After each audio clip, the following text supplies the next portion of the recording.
మొదటిది కృతజ్ఞత లేని వారికి సాదృశ్యముగా ఉంది. రెండవది సిలువ వేయబడిన అనుభవానికి సాదృశ్యముగా ఉంది.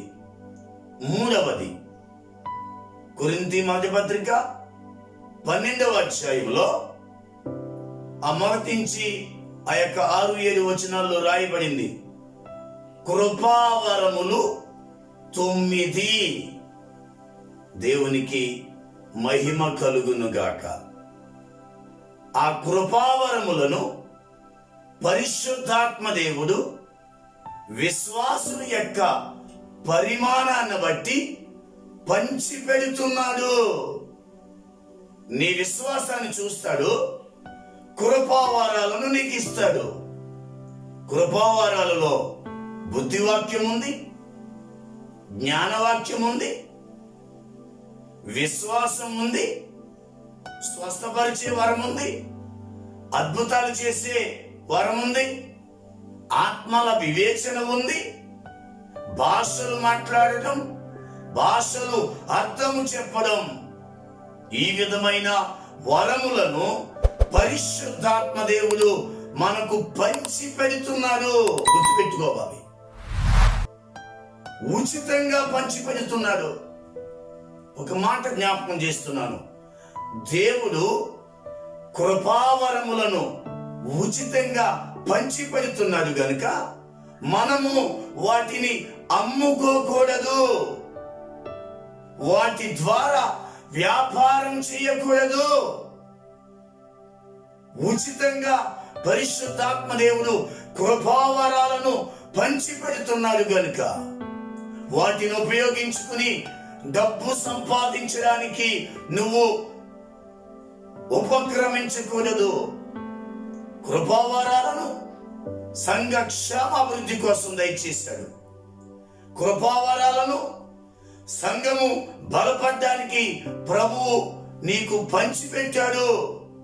మరి నీకు ఇచ్చిన కృపావరాలను ఎలా ఉపయోగిస్తున్నావు ఆలోచించమని జ్ఞాపకం చేస్తున్నాను. బుద్ధివాక్యం ఇచ్చాడు, జ్ఞానవాక్యం ఇచ్చాడు. ఆ వాక్యము నీకు పంచి పెడితే వచ్చింది గనుక వాక్యము చెప్పడానికి ఎవరైనా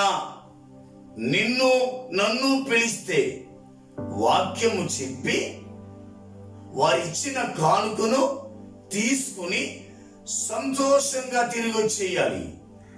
అంతే తప్ప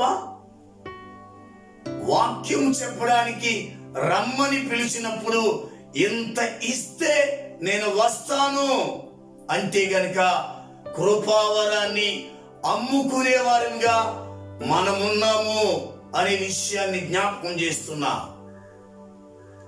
వారు ఎంత ఇస్తారు నీ అవసరాన్ని బట్టి ప్రభు వాళ్ళని ప్రేరేపించి నీకు ఇప్పిస్తారు. నువ్వు డిమాండ్ చేయొద్దు.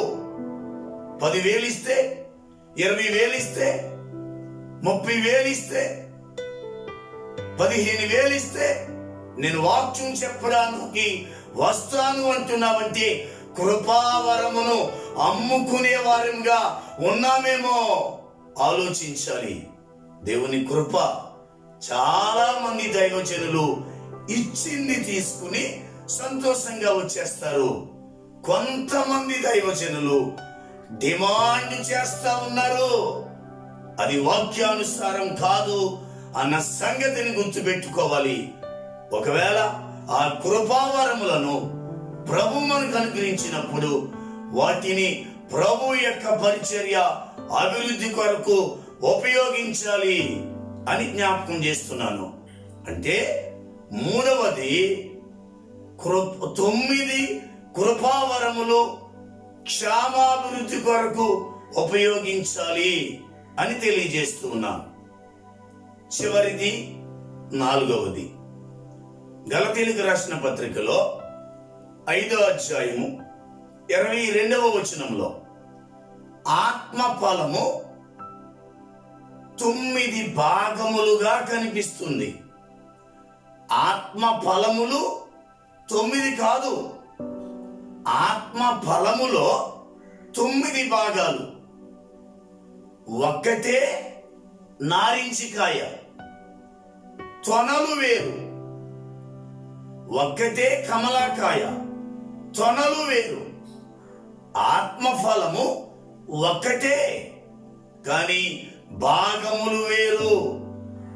ఆత్మఫలములలో ప్రేమ కలిగి ఉన్నామా? సంతోషము కలిగి ఉన్నామా?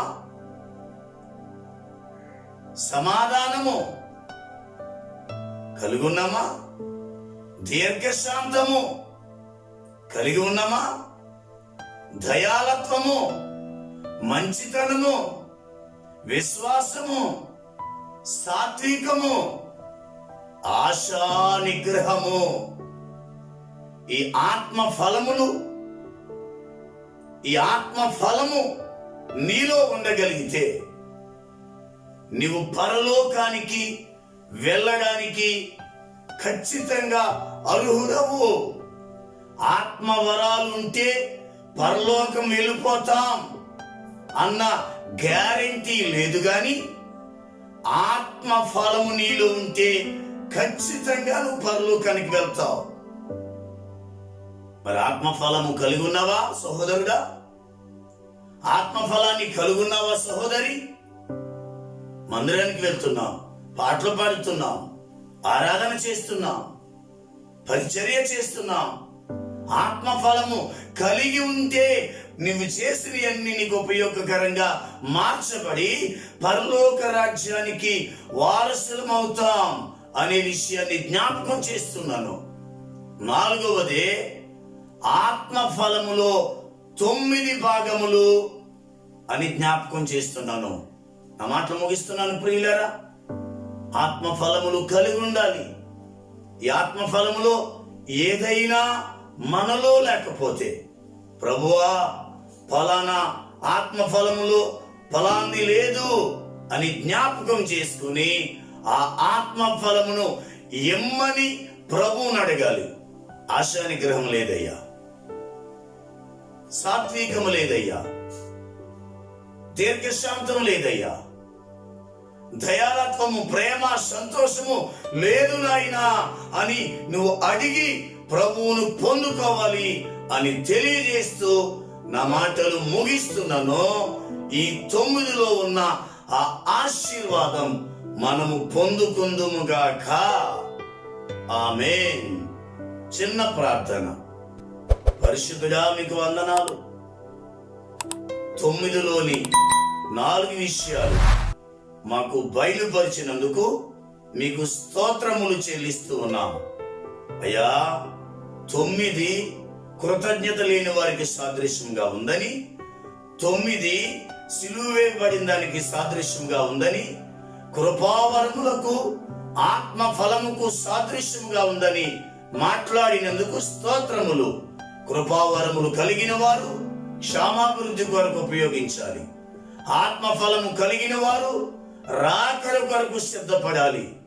ఆత్మఫలములో ఇంకా ఏమైతే మాలో లేవు అని ఆలోచిస్తున్నారో వారికి మాకు వాటన్నిటినీ అనుగ్రహించమని, వింటున్న వారిలో ఎవరైనా అనారోగ్యంగా సమస్యలతో ఉంటే వారి అవసరాలు మహిమలో తీర్చి ఆశీర్వదించుమని యేసు నామములో అడుగుచున్నాం తండ్రి. ఆమేన్. అందరికీ వందనాలు.